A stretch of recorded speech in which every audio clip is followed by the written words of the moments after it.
Hey Star Fam, welcome to my channel or welcome back if you've been here before. My name is Laura Black and this is Blacklight Astrology. Here I'll be giving my take on the new moon in Gemini, which is happening May 26th. I am recording it on this very day, Monday the 26th. It's happening at 8:02 p.m. Pacific Standard Time, but do be sure to adjust that for your location on the planet. I'm excited about this new moon. It feels really good to me. I am a Gemini. Happy Gemini season, everybody. This one is happening at 6 degrees of Gemini, but something I think is kind of cool with this one is that it's an Icarus Cazimi. The asteroid Icarus is just within reach of the sun, within that 16-minute range that we call Cazimi, meaning within the heart of the sun, where the sun and its rays shines a beautiful spotlight on this entity and gives it this kind of magical, vibrant, godlike quality that, it's like choirs of angels singing about this one particular placement. If you're not familiar with Icarus, his father invented a pair of wings out of feathers and wax to help them escape from imprisonment. And the rule was we can't fly too low, or else the sea spray would dampen the wings and will fall. And we can't fly too high, or else the sun will melt the wax. And at first, as they were escaping, father and son together, it was going well, but then they got a little overly zealous, overly confident. This placement is about hubris or arrogance, and they flew too close to the sun. The wings melted and they fell from the sky.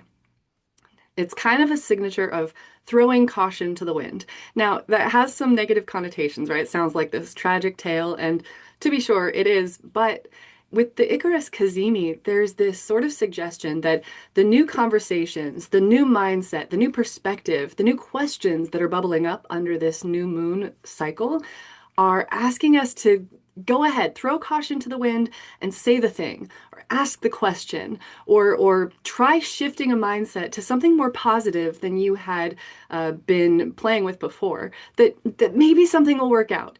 And of course, we don't want to fly too close to the sun. We don't want hubris to take us. Pride goeth before the fall, as the saying goes. But Icarus's presence in this new moon feels exhilarating to me. It feels like we can escape the depths of imprisonment if we just go for it. If we just see how high we can fly without the wings melting. But also, alongside this setup, we've got Mercury, the ruler of this new moon. Mercury rules Gemini, and it's sitting here at 2 degrees of that sign, snuggled up to the new moon itself. With all of this happening, Sun, Moon, Mercury, and Jupiter in Gemini, we have a stellium in Gemini. So this is quite the Gemini new moon, and it's the last lunar cycle that we will have Jupiter in the sign of Gemini for the next 12 years. Whew, it's been quite a transit. Jupiter rules the sign of Sagittarius, which is the opposite of Gemini, and it doesn't always do so well in the sign of Gemini. Things get a little too scattered.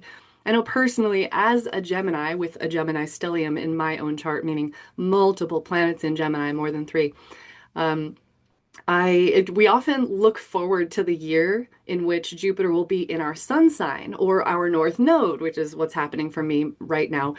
But because I have so much Gemini and it's in my 8th house of Scorpio, it's not my favorite place to have Jupiter expand. Things get a little overstimulated. Maybe not a little, maybe a lot. Things get very overstimulated under this cycle. So we're kissing Jupiter in Gemini goodbye by June 9th, I believe it is, at least in the Pacific Northwest. And it's going to be slipping into its exaltation of Cancer by the full moon in Sagittarius. So the good news is we're almost done with this highly overstimulated, expansive Gemini energy where it's just like, oh my gosh, there's so much going on mentally. And the less great news, it's not necessarily bad news, but the other news is that Jupiter is under this lunation squaring the nodes. So here we have the North Node in Pisces, where it will be until August, September of 2026. I think it's August, the end of August. And the South Node in Virgo. Perhaps you've noticed over the last few months that the inner critic is getting very, very loud. Virgo, a sign associated with purification and improvement, constant progress, and nitpicking to refine the details, has a dark side that's encoded with shame, criticism, high demand, and expectations. And that is being blown up by the great magnifier Jupiter in a battle with the nodes under this new moon. This can be a lot. This can be, I called this in my Instagram write-up, the axis of fret and fantasy. The South Node in Virgo is very much a fret placement, like constant worry wart, constantly trying to figure out what's going to happen. How do I control the details and the outcome? And the North Node in Pisces says, you know what? Just trust. Just go with the flow. Just let it unfold. Just find that ease. And it's like a dance. Like the more you try to control, the more you try to be perfect in this, in the art of dance, sometimes the worse it gets. You ever try to make a piece of art and you're like being too precious about it and trying to nitpick and trying to improve it all the time, and somehow it gets worse and worse and worse. Do we all know this experience? I definitely know this experience in my own artistry. And that exact experience is being just blown out of proportion under this new moon. So if you're feeling uncomfortable with the way that your mind is shifting toward, oh my gosh, these horrible things could happen, but oh wait, the dream could come true, but no, but yes, but that is Jupiter squaring the North and South node. Which way is it gonna go? How are things gonna turn out? And the truth is, we just don't know. And the North Node is beckoning us to let go of trying to figure it out, of making things happen, and fall into a state of surrender. This T square that we get building with the North and South nodes squaring Jupiter, or Jupiter squaring the nodes rather, the release point of this tension falls straight into Sagittarius energy. So it's saying, look for the positive, look for the bright side, and let the truth come out. We're looking for what can inspire us to move forward and take the next big leap of faith. That's really what this is. I've been thinking under this new moon toward the full moon in Sagittarius about that movie. What's that Indiana Jones movie? The Last Crusade. You know, the one where they're looking for the Holy Grail and his dad's with him. It's the whole thing. That's kind of this signature. It's like we're looking for the grail, we're seeking for that truth, we're looking for the inspiration, and he gets through all the obstacles. Indiana Jones is trying to get to the grail, and he has to take that leap of faith. It's the big step off the cliff, and there's just this big chasm, and he has to step out, and he lands on this invisible plank, that's kind of camouflaged and blended in with the cliffside. So that is what this new moon feels like. It feels so uncertain. It feels so spun out in the mind, so full of fear, and also knowing that the only way forward is through a portal of trust. That feels real to me, especially when I look at Saturn and Neptune. I know I'm feeling this in my own personal life. I don't know about y'all, but Saturn and Neptune. So Neptune is one of two rulers of the North Node. The other is Jupiter itself, which is squaring the nodes, expanding them, magnifying this tension. And Neptune, the other ruler, is hanging out with Saturn. They just came together in Aries. Next year, about a year from now, Saturn and Neptune will be perfectly conjunct. That conjunction will perfect at the 0 degree point of Aries, which is the first point of the entire zodiac. It's the very beginning. So we are talking about a fresh start. That signature, Saturn and Neptune, only comes together once every 36, 37 years. It hasn't happened since 1989. At 0 degrees of Aries, this is unheard of. This is a whole fresh start. And when Saturn and Neptune come together in general, it's a sort of a reset on how we make meaning in the world, how we understand myth and mythos, how we tap into our artistry in a way that's going to build something in our lives. Saturn wants us to crystallize, materialize, and bring structure to things. Neptune dissolves things, and you partner these together, and it can go either way. Neptune can dissolve our Saturnian structures. This signature, when that happens, we see things like illnesses, we see things like boundaries being crossed, we see cult leaders, we see paranormal activity, we see strange, reality. Saturn, that is reality, we gets kind of weird and blurry, and things are not as they seem. It's akin to Saturn in Pisces, which we've all been journeying through since March of 2023. Well, that phase has almost ended. We are going to have another little stint of Saturn in Pisces from September 1st through just about Valentine's Day. I think it's the 13th of February of 2026. But until then, Saturn and Neptune are paired up and doing this little dance together. The upside of this coupling, Saturn and Neptune come together and they say, materialize your spiritual perspective. Build the dream. Saturn says build, Neptune says dream the dream. Using visualization to reach our goals, having quiet moments to connect into the divine in order to find our sense of discipline and commitment in the world. But when we have Saturn and Neptune together, if we are overstimulated, hello, Gemini New Moon, if the mind is not on board with the vision, we have problems. Fortunately, under this new moon, we've got the Gemini Sun and Moon and Mercury nearby, and hey, Icarus, I'll talk about Hygeia in a moment, they are sextiling this Saturn-Neptune conjunction. Just barely. It's just within range, this 5-degree orb. But that sextile says, here, let me give you a little boost. And if you notice, we've got another sextile over here to Pluto, who is just freshly onto his journey in Aquarius for the next 20 years, and a trine going back over to the new moon signature. So we have a minor grand trine. You may have heard this called a talent triangle or a triangle of potential is one of my favorites. These sextile angles, these 60-degree angles say, look, give it a little bit of effort and you will get a lot. It's like a boost from the universe, and the trine is effortless. So what it's saying here is we can really transform some serious things right now. We can absolutely level up in our goals, in our attunement to the divine. We can find that connection to divinity, whatever that may be, through the self. If we transform our awareness and we change our perspective, or we change our mindset.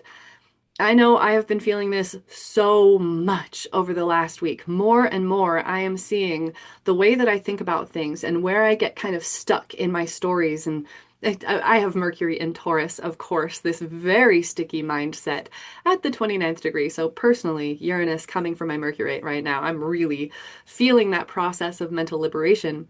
But that is coming for us. This is the last new moon in Gemini signature before Uranus steps into Gemini for the next 7 years, which will begin on July 7th this year. So this is a really big deal. This new moon is inviting us to start to shake off the old perspectives, the old stories, the old ways of communicating that are just not working for us, and get a fresh beginning. This is really speaking a lot to the health of our minds. Hygeia, the asteroid associated with health and wellness and the lessons that we learn from those states, or not, that asteroid is hanging out right there with Mercury. And this lunation speaks to the importance of mental health. It's our last little preview around thinking about our mental health and cognitive function before Uranus goes into Gemini, when the whole world is going to get a whole new mind-blowing understanding of the power of the mind, the power of perspective, the power of our words, both that we think and that we share, that we speak. The power of the vibration of speech. You've probably heard, if you've been in the spiritual community, speak it into existence. Well, yeah. Be careful of the words you use. They become you. I think of my dad, who gave me a book just before he died, As a Woman Thinketh. He was a very religious man, and so it comes from this religious perspective. As a man thinketh, so he is. So is he. This is so true. A lesson that I would wish I had learned from my father before he passed, but have been digging into that lesson ever since he passed back in 2012. So this power of the mind is huge under this lunation. This new moon asks us for the next couple of weeks to really watch our thoughts, watch our words, and not just the next couple of weeks until the full moon in Sagittarius, but for the next 6 months until the full moon in Gemini come Sagittarius season this fall. So this is a big deal signature. I'm really excited about it. Jupiter has been teaching us so much about this, about networking, about asking the right questions, about changing the mindset, about, not catastrophizing in the mind. Wow, has that been a lesson for me this past year? How about y'all? Put it in the comments if this has been coming up for you lately. What I also love about this new moon signature is that we have Mars over here in Leo. We are, thank goodness, past the whole Mars retrograde, Venus retrograde, Mercury retrograde, that we're all kind of snuggled up together through this most recent winter. That was a lot, wasn't it? But Mars in Leo is now trining Venus and Chiron in Aries, which is ruled by Mars. And Mars in Leo is ruled by the Sun, which is doing this Gemini signature. So there's a lot tied in like asking us not to believe everything we think, but to shift our perspective and then take action. Take immediate and imperfect action, free of judgment and criticism. Just kind of color outside the lines is how I keep thinking about the North Node in Pisces. It's inviting us forward to be a little bit messy. Pisces is nondescript. Pisces has no boundaries. Pisces trusts the brush strokes that it will fall, based on our grace, based on our presence. You ever tried to paint delicate brush strokes when you're feeling tense or nervous or you're kind of scattered in your mind? It doesn't go so well, does it? The North Node in Pisces says, let it flow, let it slip and slide. I'm amazed when I watch painters with these delicate strokes or really intricate strokes, especially when they're organic shapes that they're making. How do they do it? How do they trust that it's going to fall in the right place every time? I'm too Gemini for that. It's too scattered, but this new moon is suggesting that we just go for it. That we've been working on rebuilding confidence for a long time with Chiron and Aries. This all of our wounds around not being enough have been coming up. That Chiron and Aries is the classic I am not enough wound. And this new moon says, you know what? Yeah, you are. You are enough. You're enough because you're here. You're enough because you're present. And your artistry counts. Your divinity, your presence, your execution, meaning how you take action in the world, that matters. And the world needs your action more than ever. So, this is a really beautiful new moon calling us into greater confidence, greater trust in ourselves above all. With Saturn in Aries, the mission now for the next few years, minus a little blurb in September to February of next year, Saturn in Aries is saying it's time to become self-made. It's time to really step into ourselves and step into the conflict. We've all been dealing with how to address conflict in our connections for the last couple of years. Venus, the planet of relationship and harmony, has been very prominent in the chart, in the stars, for the last few years, really. First, she was the ruler of the North Node in Taurus a couple years back. Then she was the ruler of the South Node in Libra when it switched over to the North Node in Aries, South Node in Libra. And now here she is in Aries, Venus still hanging out in Aries at post-Venus retrograde in Aries. How y'all doing with your Venus in Aries placements, Venus in Pisces? I know you just went through it. And Saturn now in Aries says, okay, we got the lessons, we got the nodal journey where the North Node was calling us into greater learning about Aries, the self, and how to be assertive and not too much self, not too little self, but a clear sense of self. And if that didn't go very well for you, if you weren't able to access that strength of self and a confidence in stepping into that, Aries wants to make contact. That's the only way it knows it's alive. It wants to smash into something. Aries can be kind of, big bang, catastrophic kind of energy. It's like a fight. They like to know that they're alive and feel that impact, that explosion. But if that lesson didn't go well for you, if it was too much self or not enough self over the North Node in Aries journey, this Saturn in Aries journey is gonna teach us. So with the discipline now, with a sense of structure of tapping into the I am, Venus in Aries with Chiron in Aries is here to really help us heal that sense of enoughness and really step into our own. Saturn in Aries hasn't occurred since 1996 through 98 a little bit, so you could think back to that time if you were alive in the late 90s and reflect on what was going on in your life. I know that really stands true for me. I'm remembering what that was like. It's happening in my sixth house, and back then I was in high school, in the middle of high school, very, very busy, constantly working on projects and art and all the extracurriculars, and really I was struggling with confidence back then too. So this time around, I'm feeling that call to strengthen the self and to step into my confidence in a new way. Hopefully, you're all feeling this as well. It's a spiritual calling this time, Saturn, Neptune. Now, we have to be mindful under this alignment. We can easily get delusional and fall into sort of a false messiah worship. You know, we could put somebody on a pedestal as being the one, the Aries, and it can have this mystical, magical feel with Neptune there, but don't be fooled. I think back to when I was in the late 90s when I was in high school, and one night hearing my mother on the phone with her boss. Now, my mother is a devout Mormon. Yeah, my whole family is extremely involved in the Mormon church, going back several generations on my father's side. My mother's a convert. And her boss at the time, she worked for this band that traveled around the world, and they were Scientologists. And they are no longer Scientologists, but back in the 90s, I will never forget the day that I came home from school, went back into my bedroom, and started hearing my mom on the phone with her employer. And it was just this back and forth. You're in a cult. No, you're in a cult. No, you're in a cult. You're in a cult. And at the time, I just felt the stress and the tension of it. But I think back to that, I'm like, you're both in a cult. What are you doing? That was very Saturn and Neptune. It wasn't in Aries at the time, but Saturn, Neptune, when these two entities come together, we do hear a lot of conversations emerge around cults. We see hyperconservatism. Mm. We see, uh, mystical leaders, spiritual leaders kind of getting put up on this pedestal, false messiahs, things of that nature. So keep your guard up. Be mindful of deceptive leaders. That is the dark side of Neptune, which can be blurry and deceitful, and Saturn, a sense of leadership, power, or a system of some kind.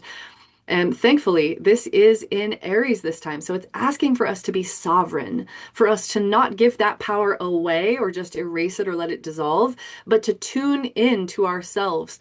When I look at Neptune, I always think of a pitchfork. I think of the crown chakra opening and receiving. It looks like I'm taking a pitchfork and sticking it up into, the ethers to crack them open, or like an antenna. Yeah, I'm opening myself to receive and be receptive to, I don't know, the great mystery of life. The divine is the only word that I've ever come up with that I'm comfortable with. You're going to hear me say on this channel over and over, the Tao that can be named is not the real Tao. And every time I try to put my finger on that thing, I don't know, but something is going on here, says the astrologer. So if you're with me on that, may we all tap into Neptune, to our connection to the divine spark that flows through all of us, in my opinion. Neptune, Saturn. Big deal, this signature. This is a beautiful new moon. It's bright, it wants to be cheery, it's a little bit afraid. If our mental health is not great and we're not addressing that, this new moon can be overstimulating, undernourished, totally scattered, full of fear and paranoia. So if that's happening to you, I encourage you to connect with somebody. Connect with somebody you trust. Connect with somebody grounded. There's not a lot of Earth in this chart. We've got the South Node in Virgo, and the South Node is where we're kind of picking up on the darker energies. There's always a lot of benefit in the South Node as well, especially on our own birth charts. This is talking about childhood experiences and past lifetimes, if you're open to that sort of thing. But when we're analyzing it in this sort of transit way, or this lunar cycle, we've got to examine the darker side of the South Node, because this is where karmic patterns are coming up to be purified, to be pushed through, to be released. Something is being purged from the South Node, whereas the North Node is calling us into greater growth. I always think of the North Node as like your soul's most challenging yoga pose, says the yoga teacher. So with this South Node in Virgo, we're not feeling totally stable, we're feeling stressed. And the only other Earth placement we have in this chart is Uranus in the sign of Taurus. And if you're familiar with Uranus, that energy takes whatever sign it's in and sort of detaches us from it, or creates chaos, or, it's kind of this rumbly, electrical energy. It's the energy of the nervous system. It's the energy of breakthroughs and sometimes a little chaos, so that we can see, patterns as things go up in the air. So we're not exactly grounded under this new moon, so we've got to do that ourselves. We're looking for a little bit more earth to kind of counter all of this air and fire. And there's just a touch of water under the North Node in Pisces. So if you can access a little more of the earthy, grounded energy under this new moon, get outside, get your feet barefoot on the ground, go on a hike, or a little more water, take a nice bath or go over to a river or just drink a lot of water, have some nice tea, have a tea ceremony. If we could tap into those things in a very literal, physical way, this can help sort of stabilize this very shaky, shaky new moon. Gemini is a wiggly little energy. There's one twin here and one twin here with different perspectives. Sometimes it feels like 10 twins over here and 10 twins over there. And the constant shift back and forth in this double-bodied sign or mutable sign can make us feel a little like it's a little nerve-wracking. It has a big effect on the nervous system. Gemini rules your lungs physically, it rules your two hemispheres of the brain, it rules your hands, your arms, your shoulders. So these might be areas of the body you want to work with under this new moon and for the next couple of weeks. Do a little breath work or just some simple conscious breathing. Just extend your exhales a little bit as you feel your feet on the earth. Um, Having a little meditation, a little quiet time to tap into a more watery side of things.